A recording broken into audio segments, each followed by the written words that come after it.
We'll see. Okay, I think we're on YouTube now. All right, let me go back to the other page. I hope you can see me. We need to go over, oh, camera's over there.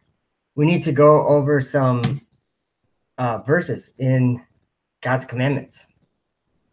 I was just reading today, and same kind of thing that I'm always seeming to run up against. Let me go over to Facebook and just say hi. Whoops. Hey, Wes Blaze. Well, there's a bunch of people saying hi. All right, I'll come back to the chat in a little while, but first I want to go over some stuff. Okay, I've gone over this a lot. Ephesians 6:12.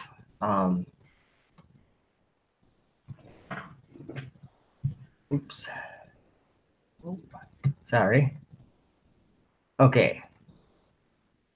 For we wrestle not against flesh and blood, but against principalities, against powers, against the rulers of the darkness of this world.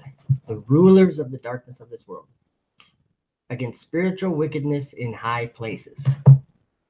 So I think Facebook can see my screen, YouTube. I don't know what YouTube's seeing. I got no clue. Oh, hold on, I gotta turn my sound off. Maybe you, hey, John Foss is in YouTube. Hopefully you can see me. But then when I switch screens, I have no way. I'm so bad at this stuff. I have no way to know. Yeah, I'm not good at this stuff. So whatever. Okay. Simple words that, whether it be Satan's evil schemes that make us misunderstand simple words, or whether it be something else.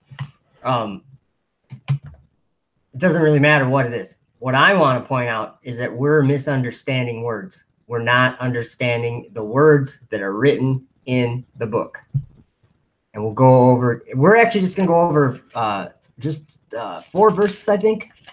I got to find my notes here, because this'll, if you pay attention here, and please do, and actually get your Bible if you have one available, or if you can, just because I got mine, and it'll be probably beneficial to look at this stuff. We're going to look on Bible Hub at every word here. But let's go to Deuteronomy or Exodus, I guess. It doesn't really matter. Let's go to Deuteronomy. I think it's Deuteronomy 5. I think that's what it was.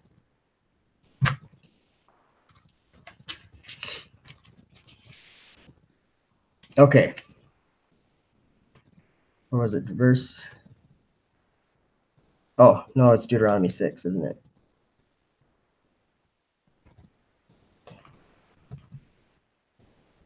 Okay. I'm going to go to where I had it here, where I was just looking a few minutes ago. Okay. Deuteronomy 5, verse 6, it looks like. And we're just going to read the English words. I just want to point out a few, basically the words that I want to point out. So it says, actually, hold on. We're going to switch to the KJV. I'm sorry. Okay. I am the Lord thy God, which brought thee out of the land of Egypt from the house of bondage. Okay, here's the first one. Thou shalt have none other gods before me. That's pretty simple, right? What does that mean? I'm going to go to Facebook because I want to interact with you guys. What does that mean to you when I say you should have no other gods before him? What does that mean? I'm just going to stop screen sharing because this is just going to get confusing. For me, you guys are fine. It's just, I'm a little slow when it comes to this stuff. So stop sharing. You'd think I'd be able to see me. Uh-oh. I think I just ended the video for Facebook. I did. Okay, that was a mistake. I'm going to go live again right now. I don't know if I did that on purpose or what I did. Maybe it's being... Maybe was screen sharing and someone could tell me. I'm just kidding. Okay, how do I go to home? Live video? That's weird. Okay, we're just gonna go. We're not even gonna screen share. We're just gonna go live right now. Hey, I'm back. I don't know what happened. I really don't know. I stopped screen sharing and then lost you. So I'm just gonna kind of start right over without so much boringness at the beginning. Okay, so get your Bible if you got it. If you have it, it doesn't really matter. We're gonna just read a couple of little verses and go over like every single word of interest in these verses. And actually, I was enjoying reading. Exodus. Was it 20? It was Exodus 20. It doesn't really matter. It's the same word that we're gonna be looking at. Words. Thou. I guess this is verse. Let's see. Is that in a different? Okay, it's verse 3 in Exodus 20. Thou shalt have no other gods before me. So let's see here. Yeah. Okay, what does it mean to you guys when I say that or when this says we shouldn't have any other gods with a small g, gods? So the easiest thing to do is to go and look at Bible Hub Bible Hub. It's verse 3. I'm going to hit the Hebrew button and I'm just going to read what it says rather than screen share because that just confuses me. Okay, let's see. One more verse. What was it? It was 20 verse 3. Okay. Gods, like lowercase g, God. It's Elohim, and it's Strong's 430. It's a noun, masculine noun. It says the short definition is God with a capital G. That's Strong's. Or with a lowercase g.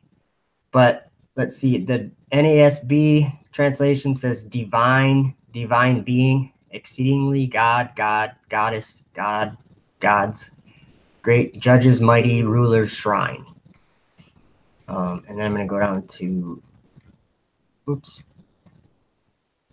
Strong's exhaustive concordance says angels, exceeding God, very great, mighty. Gods in the ordinary sense, but specifically used of the supreme God with the capital G. So lowercase g is like, literally this is saying angels or deities. What was I'm going back to the top again, and it said divine beings. Okay, so we already have like something interesting there. But either way, so we'll just keep that in mind, what it says gods is. And because, if we were going to use the word a graven image, what would that mean to you guys? And sorry, I'm not looking at the chat right now because I'm going to have to drive the Bible Hub here for a minute. I just wrote down all these words, and as I was writing them down, I was going through them, and it really was giving me a different story of what's important here in these end times. Okay, so we're going to go back to Deuteronomy real quick. Or actually, yeah, Deuteronomy, that's fine.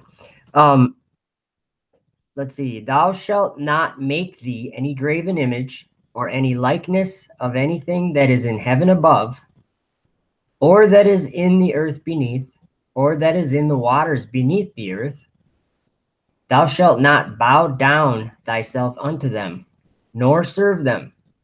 For I, the Lord thy God, am a jealous God, visiting the iniquity of the fathers upon the children unto the third and fourth generation of them that hate me. Them that hate me. That's what it says. and showing mercy unto thousands of them that love me and keep my commandments.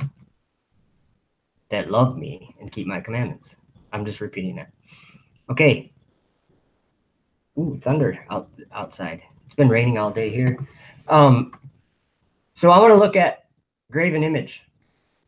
It says, thou shalt not make thee any graven image or any likeness of anything that is in heaven above, or that is in the earth beneath, or that is in the waters beneath the earth. So I'm going to give you an example.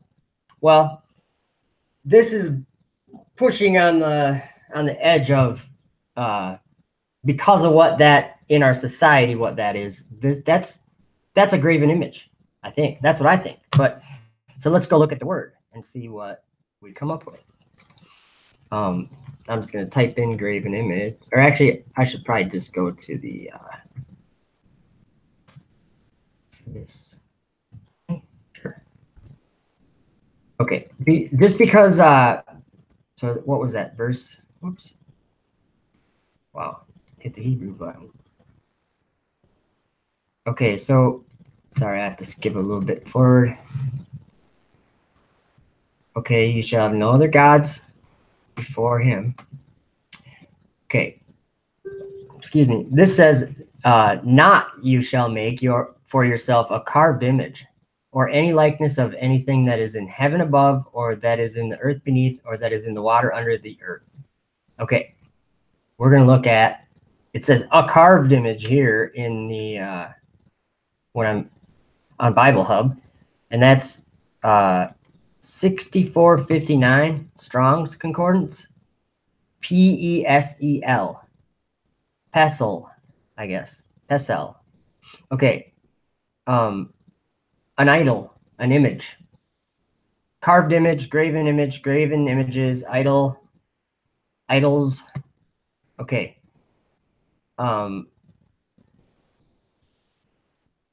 So it's a carved, graven image. But here's the thing. Which was I got to find the, okay. P-A-C-A-L is the, let's see, that's 6458. Is that the one we just looked at?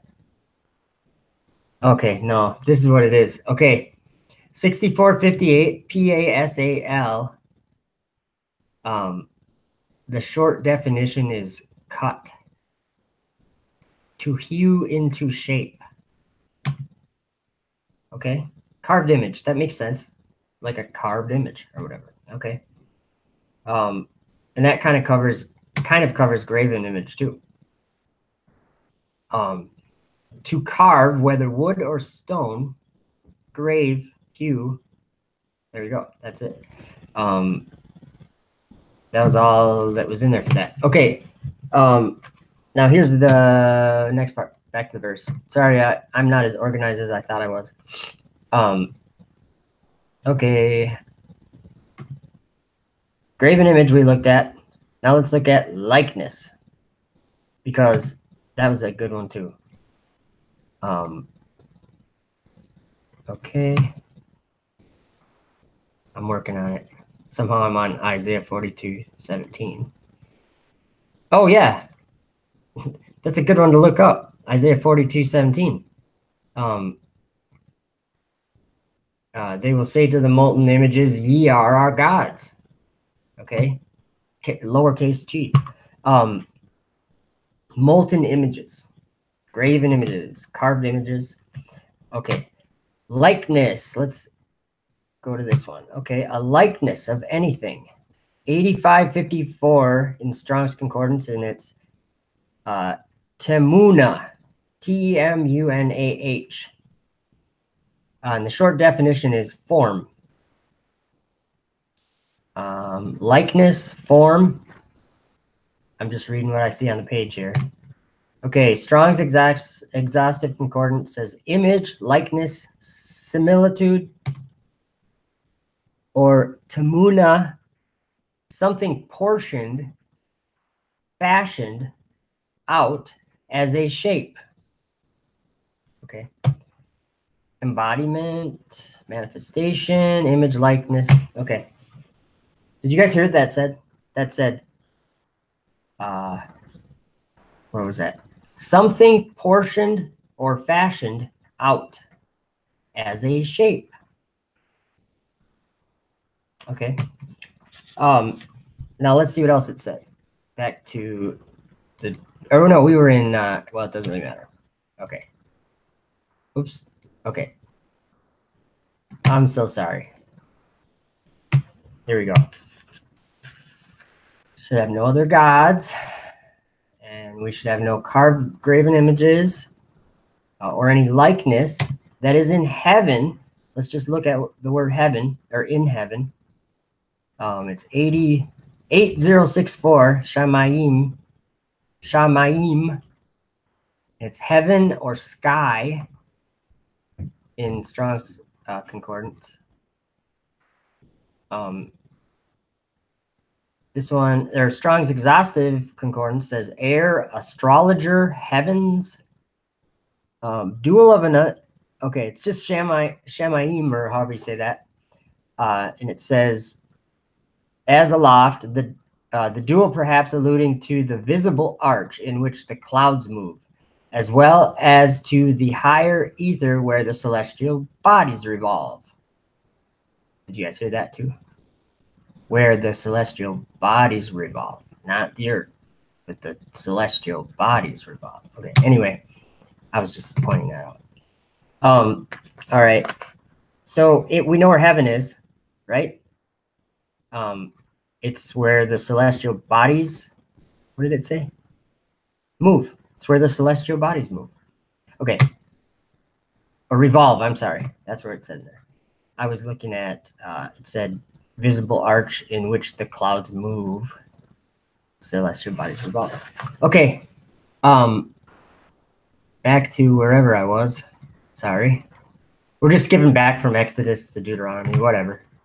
It works. In heaven above, or that is in the earth. Let's just see what in the earth means. It just says land. It's 776 Eretz, E-R-E-T-S. Earth, land, countries and their land. Okay, we get that, right? Field, nations, way. All right. That's pretty plain and simple. All right, in the water, or beneath, or that is in the water, under the earth. And I think what that means is the water under the earth. That's what I think it means. And I'm not going to elaborate on that. Okay, let's go look at the next part. All right, that might be all I had to do, but there was some reason why okay, here we go. This is Exodus 20, verse 5. And I'm reading it not in the KJV. I'm just reading the words as they have them listed on Bible Hub. Not you shall bow down to them, nor serve them, for I, Yahweh, your God, am a God jealous, visiting the iniquity of the fathers on the sons to the third and fourth generations of those who hate me. So I looked that up. That was troubling. Hate, just like the hate. It's sane, S-A-N-E, and it's 8130 is the number. To hate, detest, enemy, enmity, or enmity. Hated, hating, hatred, turned against, unloved. You guys hear that? Unloved. Ugh. He made us. Okay, enemy, foe, be hateful, odious, utterly. Yeah. Okay. I just want to read what he said, because he's a jealous God, visiting the iniquity of the fathers on the sons to the third and fourth generations of those who hate me. I certainly don't hate him. But I think I was tricked into not hating him, but the equivalent, I guess, the making him invisible. But I was tricked into that for the first 37 years of my life. And I know right now people just think I'm crazy. But you notice that it's been like maybe 3 years that I've been talking about these things or whatever, and you notice how it's not so crazy sounding like it was when the first time you heard it. Think about that. Time changes things, and everything that the flat earthers have been saying from day one, they're saying today in the same way, except much more complex and much more widely studied and understood. So I don't believe that there's much too much longer where we sit here with two different kind of cosmologies. And I know a lot of people don't think it's important, but when it comes to having the Word of God abiding in you, what that means, we gotta go over this. We still got a bunch of words to do, but okay. We got to look at 1 John, because let me check this out here real quick. Oh man. Okay, we've been made witness. We've been made witness with our eyes and our ears, and what we hold in our hand, and what our voices, what we hear, and everything. We've been made witness to this creation. And in Romans 1, go read Romans 1. It says, it gives us a little warning about what will happen. But if we go to 1 John 2, verses 24 through 27, this is like one of my favorite. There's lots of reasons why it's one of my favorite, but I'm just going to read it. But the anointing, okay. Actually, I got to go back a verse. Sorry. 26. 24 through 27. Sorry. Let that therefore abide in you, which ye have heard from the beginning. If that which ye have heard from the beginning shall remain in you, ye also shall continue in the Son and in the Father. And this is the promise that he hath promised us, even eternal life. These things have I written unto you concerning them that seduce you. We have to look at that verse, or I'll just tell you. What that means, that word is planeo, I think, in Greek, and it's the English, or the root word for the English word planet, and what it means is to lead astray, to deviate from the correct course, to lead astray. Yeah. Okay. So the word planet literally means to lead astray, or to misguide, or defile even. So yeah. All right. But this is very important because he's telling us right here. This is the first epistle of John. It says, these things I have written unto you concerning them that seduce you. So he's writing to us concerning the ones who are going to lead us astray, the ones who are going to deceive us. Remember Jesus in Matthew 24, when they asked him what would be the sign of his return? He said, what's the first thing he said? See, or take heed that no man deceives you. So that's what we have to really do. Okay, let's see. So, but the anointing which ye have received of him abideth in you, and ye need not that any man teach you. See, that's why this is the teacher. The word is the teacher. I don't really know enough about teaching, but I do know that what the Holy Spirit shows me in the Bible in the last 3 years, what he showed me in the Word, there's no teacher on earth that could show me that. It's not even in the same. It's not the same type of thing. I have questions. In fact, I just asked two of my friends, Justin and Adam. I just asked them a question about something that I didn't know, and then they will give me their knowledge on it, and then that's how we can learn from each other. Definitely, I learn a lot from those guys, but I honestly, in the time we're living in, no one's qualified to be a teacher, to be honest. I'm not teaching you right now. I'm not a teacher. I'm sharing with you what I'm learning. So there's only one teacher, and that is the unction from the Holy One. That's the Spirit of Truth. And then the only curriculum he uses is this. And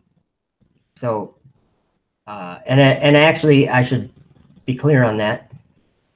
Not just the 66 books, I don't believe. I believe that books that were removed are not necessary, but they are crucial to understand the mysteries that God put in the Bible for us to understand. Remember, there were things sealed up in these visions. These things were sealed up until the time of the end. So we're supposed to try to understand them and try to study them and know when they're coming and whatever. But I'm here to tell you, nobody was able to understand the very important fact that they were sealed up. Or not all of Revelation was sealed up, but there were parts of Revelation that were sealed up, and Daniel, his 2 visions were sealed up until the time of the end. And then both those guys were actually told that they were going to come back at the time of the end and stand in, and John was going to prophesy to many nations. So when we're in Revelation, we're reading about 2 witnesses that are standing before God in heaven, or standing before God. I just don't understand why, if we read Daniel 12, verse 13, and you guys should look all these verses up. Daniel 12, verse 13 says that Daniel is going to be standing in thy lot at the end of days, or something like that. I don't want to misquote it. I better go there. He's told he's going to have to stand in thy lot at the end of days, I believe. Let's see. I'm almost there. 1 page. Okay. 1 page. It's the last verse in the whole book of Daniel. But go thou thy way till the end be, for thou shalt rest and stand in thy lot at the end of days. So Daniel's told he's going to be standing in thy lot at the end of days, after he just witnessed 2 visions of the end of the stars falling and the judgment, and he saw the saints of the Most High take the kingdom of heaven and earth away from the one who stole it, the one who took it by transgression, the mouth that speaks great things. I know who that is. People are not taking this seriously, and they should be. That's all I'm saying, is that they should be, because it's real. I'm going to stick on this topic, though. There's 2 witnesses in Revelation 11, and you guys can read it and whatever. What I'm getting at is that, did we just pretty much read that Daniel's a witness that's going to be standing in thy lot at the end of days? There's 1 witness. So don't say, yeah, that's a good theory. I wonder who that is. No, look. But go thy way till the end be, for thou shalt rest and stand in thy lot at the end of days. What else would that mean? I'm not going to go into it, because that's a whole different argument or whatever. But he's told he's going to stand in thy lot, and he just saw 2 weirdo visions that were of these beasts flying up or waxing up to the host of heaven and casting the stars down. Okay. It's very clear what these beasts are if you use your brain, and if you use the words that, okay, you know what? Actually, I'm going to act something out for you guys. It might be funny. I guess this just changed my whole focus. Before I act something out for you, I'm going to read Revelation 10, just a couple verses at the end of Revelation 10. John, he hears these 7 thunders, and he's about to write it down, and then he heard a voice coming from heaven that said, don't write down what you saw or what you heard that the seven thunders utter. And then he said, then all of a sudden there's an angel standing with a little book, and he says, go and eat the little book, and it'll be bitter in your stomach but sweet as honey on you, or for your tongue or whatever. And so he goes and he eats the book, and it was what the angel said it would be. And then in the very last verse in chapter 10 in Revelation, it says, or the angel was talking to him, and he says, I'm going to read verse 10 and 11. And I took the little book out of the angel's hand and ate it up, and it was in my mouth sweet as honey, and as soon as I had eaten it, my belly was bitter. And he said unto me, thou must prophesy again before many peoples and nations and tongues and kings. So remember that John had a vision, and parts of it were sealed up until the time of the end. Same with Daniel. And then they're told they're going to be prophesying, or they're standing in that lot, whatever. I'm not trying to get like too technical, because people want to argue about every single little thing. If I say standing in thy lot, and for both Daniel and John, then someone's going to come and say, oh, no, you were wrong because you said standing in thy lot for John. John didn't say that. And I'd say, yeah, but I just went over what John said. It can't win sometimes, but I'm okay with that. That people are just trying to learn. Or people are just trying to understand. That's good. But so did we just read out of the Bible who two witnesses will be? I'm not saying who they might be. I'm saying we just read of two prophets that were given visions of the time of the end, and parts of the visions were sealed. And then one of them even had to eat a little book, and then he was told, you're going to have to prophesy. What I'm getting at is it only makes sense. They were given, and that's another thing. These visions are entirely avoided. The book of Revelation is entirely avoided by everybody in the body of Christ. That's what I'm saying. That's what I'm seeing.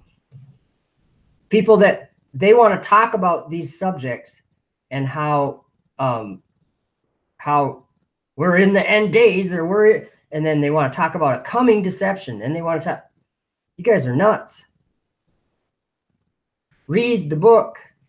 The words are clear of what these things are. Very clear. That's where I'm going to add. This might be fun. Okay. I'm going to show you a picture, and you're going to laugh. You're going to be like, that makes no sense. Let's see here. I'm going to bring you over here, actually, because... Oh, now how do I see that, though? I got to go. Okay, you guys just look at that picture for a second. That picture is going to be Daniel 7. But I'm going to explain it, and you guys will like it, I think. But I got to find... Okay, here's Facebook. Oh, it stopped? You got to be kidding me. Uh-oh. I guess that didn't work. I think I'm still on YouTube, though. Hopefully. Yeah, I'm on YouTube. Okay, you guys can see that, and it's backwards, isn't it? Okay. So it really doesn't do you any good. All right. Here's the deal. That was twice on Facebook that it kicked me off. That's not exciting. Okay. Very simply for Daniel 7. Okay, forget about what the beasts are. Forget about anything. We need to learn the general story that is in Daniel 7, because it's being misunderstood by everyone. Okay, Daniel has a dream or a vision. Okay, so I drew Daniel on his bed, and he had a little vision, and he saw 4 beasts. Okay, so I want to keep it simple. He's sleeping, and he had a vision on his bed, and he saw 4 beasts. Okay, and he described them all, but that doesn't matter right now. Forget about it. It doesn't matter what they are. So John Daniel was wondering, what are these beasts? So he turned to one that was near him, and that one that was near him came over and gave him an interpretation of the vision.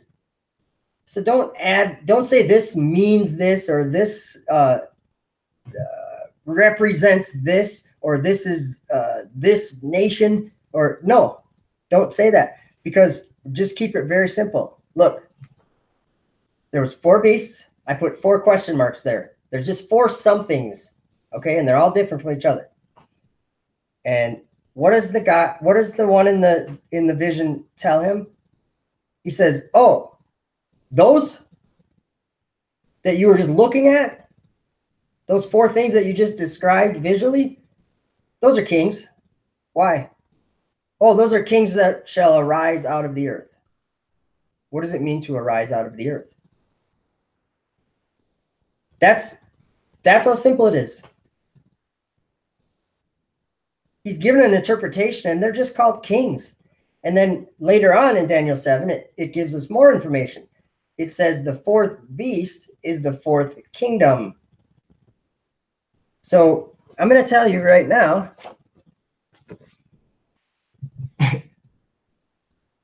king, king, king, king. Okay? They shall arise out of the earth. They look like horns. Okay? Let's not. I get like seriously concerned about people that have these things manifest to them and just reject them. They don't understand how this story is happening now. It isn't a story that Pastor whoever could understand ever until these last few years. Now he can understand it. So, wow, I really got sidetracked. What I'm trying to do is okay, I'm just not even going to go to the Bible. I just need to talk, and I need to explain something. I'm going to go to the chat too, so I can hang out with you guys. Hey, Limitless, what's up, bro? Awaken for Jesus. Wow, there's so many people here. What I want to say is that, if I was to say that I believe that there are people teaching the wrong thing or something, that doesn't mean that I don't love those people and that I don't care about those people and that I think there's people are doing anything wrong. I just think that means that those people are just not understanding something that I feel like I'm understanding. Okay. So what I want to say is I don't let things get between me and my brothers or whatever. Even when people would do something, I was just on Facebook and some lady named Yvonne OK, just the letters OK, and I'll put her name out there so hopefully she can figure out what she was saying. But she was saying that I said that if you didn't believe in flat earth that you would go to hell. I said I never said that because I don't believe that. It says right in Joel 2 verse 30, I think, all who call upon the name of the Lord shall be saved. There will be deliverance in Jerusalem and Mount Zion. That I don't say these kind of things, but people say them about me all the time. So, and it doesn't even bother me. I wrote her a very nice thing back that said, all I want to do is, usually I don't get the chance to defend myself, and people lie about me all the time. So all I'm doing right now is trying to defend myself. And I said that verse, and I said, you're misunderstanding, or you're making the mistake of thinking that the new song that these flat earthers are singing, that's the only way to get saved. That's not the only way to get saved. Read the Bible. Read Revelation. Those people, they're saved. And those people are going to be involved in saving the world with Jesus. there's a group of people that are taken out of the world 42 months before Jesus returns, and they come back with him. So that's very important stuff. But John Foss, what's up? Yeah, so gods are what did it say? Deities, or what was the? I can't remember the word. It started with a D. I can't remember it now. Anyway, gods are not. Okay, let's see here. Okay, I love this camera. I love this thing. This camera's awesome. Look how nice this camera is. I love it. I love it. In fact, I'm obsessed with it. And I like sleep like on my pillow like that. You know, I love this thing. Could this be a god? Nope. Sorry. Can't be a god. Can't be a graven image. Can't be a carved image. An idol, it could probably be an idol. That's something we should look up. But actually, I'll do that in another video. But what I'm getting at is when it says, thou shalt have no other gods before me. He's talking about, thou shalt not have any other deities before me. No angels before me. No, whatever that word was I was thinking of. Oh, yeah, mind block. But I'm going to see what the comments say here. And then, yeah, I'm sorry this video didn't go as planned, really. But those words, there's more words I want to talk about. Maybe you guys can look them up on your own. I'm not going to look them up right now, but I'll just go over here. Okay, under the earth is meant soil. And that's, I think, where we kind of left off. And actually, no, I think we covered most of them. Above was upward, overhead. And then in heaven was the sky. And likeness was shape, form. Oh, divine, that was the word. A god is, oh, it's raining pretty good out there. A god is something divine, like an angel, like a fallen angel, like a Greek god. Yeah, they're all the same thing. But okay, I'll check out the comments. Yeah, you see, I made you a mod limitless channel, and John Foss, I gotta do that to you too, man. I like the comments you always put on my channel, limitless channel. I think your name's Ronnie, right? I think so. And yeah, don't worry about that other stuff. That's we all learn. Oops, let's see here. How do we do this? Add moderator. Okay.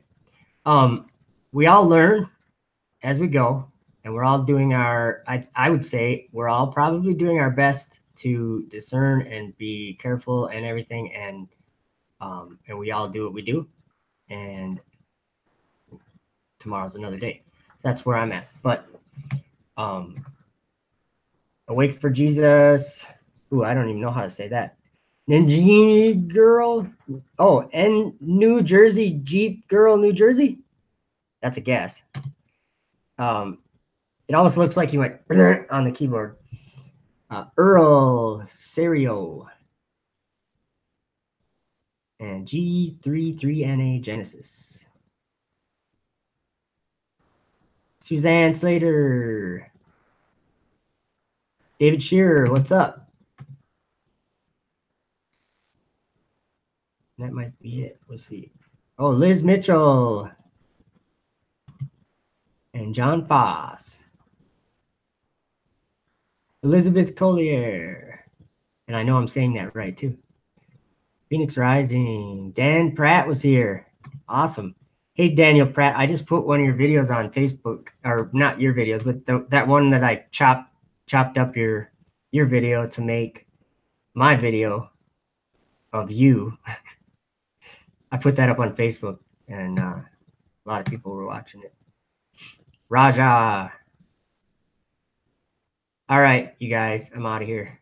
This video was not, oh, wait, we got more. Chemical Skies, what's up? Hey, Daniel Pratt. Cool. Yeah. Was a year warning? I don't know what that means. Oh, 9/23/2017. I hope. That would be nice, wouldn't it? Time is short. I agree. Daniel Pratt. Someone was talking about you. Who was talking about you? Nothing bad. Someone was talking about you. Where was it? Can't remember now. I'm trying to remember. They asked if, oh, it was on Sun and Moon Family United. That's what it was in the chat over there. They were talking about it. They were like, it was Robert Force. I don't know how to say his last name. Really nice guy, Eternal Perspective, I think, or something like that. I think that he mentioned you, or someone met. Yeah, he mentioned you, I think, or a video you had made, or he had made one of yours, or something. And I said, I know Daniel Pratt, and then I actually put that video in the chat then over there, that same video. But nothing bad. That's a first. Hey, good. Oh, check my Marco. Cool. Hey, I got a message from John Foss. Cool. I'm gonna head out, guys.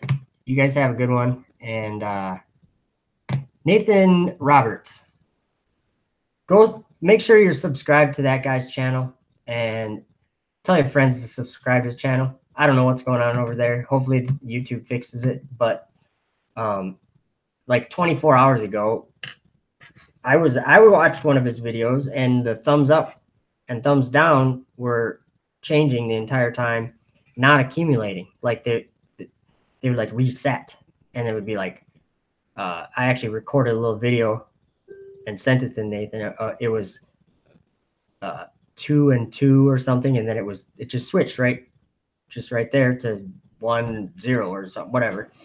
And then what Awaken for Jesus says, he only has he has 1,900 subs, and earlier he only had 1,500 subs, but yesterday he had 12,900 subs, and last night it went down to like 8,000 or something.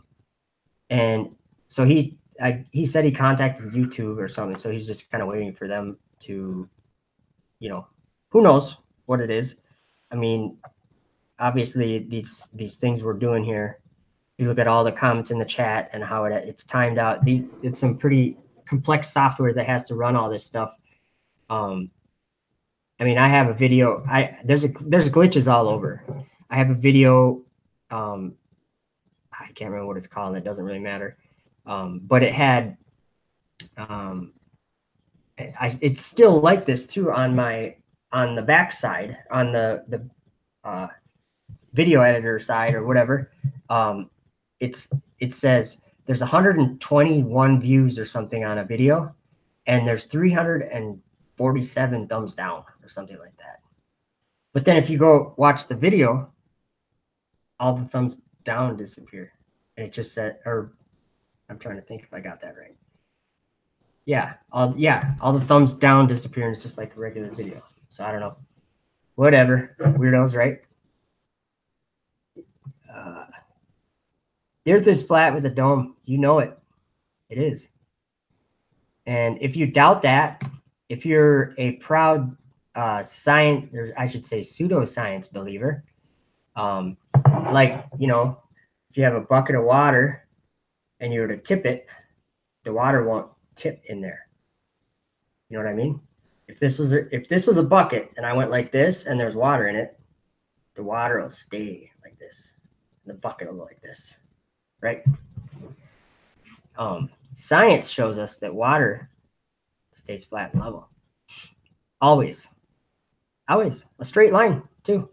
Not a curved line. So you can go to YouTube, or you can go bring your telescope or your camera and do some tests. Do some experiments. See if you know the world you live in. Because I guarantee you don't if you think that you live on a sphere. Last time I checked on the sphere proofs, I think I was probably about 5 years old. The last time I took a critical look at where I was living. I was about 5. Like something like this. Whoops. This thing right here, this little toy with it's got a magnet here. And these are little steel thingies. But this, when I learned about Earth, or when I decided that Earth was a sphere, you wouldn't let me play with this because it could have hurt me really bad. Or maybe, I mean, like I would need a babysitter. And when she would tell me it was time to go to bed, I'd throw a big fit. And that was how old I was when I decided that I lived on a globe. Yep. I played with GoBots and GI Joes. And I studied to show myself approved when I was 5. I'm kidding. Okay. I was 37 when I started actually looking. Much more capable at 37 than at 7, with 30 years of sweet camera technology to top it off, and all of my insight that every one of us has that gets clearer with age, or I'm not saying smarter, but you get more understanding with age. You don't lose it. You don't lose the understanding. So, hey, K MIDI, Earth's flat. Thanks for saying that. Whoever, who was that said that? I think it was, oh, maybe, who was it? Anyway, we should be saying that more. It's the glory of God. That's what it is. In Luke 3, it says, every valley shall be exalted or lifted. Every mountain and hill shall be made low. The crooked shall be made straight, and rough places plain. And all shall see the salvation of God. That's what it says in Luke. That's a quote from Isaiah that John the Baptist said, but Luke wrote it down. In the Gospel of Luke is written down a little bit different than the other ones. But in Isaiah, the thing that was quoted, it says, every valley will be exalted and every mountain and hill made low. The crooked will be made straight and rough places made plain. And the glory of, and the glory of God shall be revealed, and all flesh shall see it together. So whether you want to call it the salvation of God or you want to call it the glory of God, at the end, the earth gets flat, and that is the salvation of God. So that's what Isaiah said. That's what the Gospels, or what John the Baptist said. We're preparing a highway for our God, a flat highway. Okay. All right, guys, I'm out of here. I got to find out how to get out of here, though. It always takes me a second. Yeah, just remember, analyze these words in these books, in the visions. They're literal. They were just looking at something, describing it with those words. Go. You got it.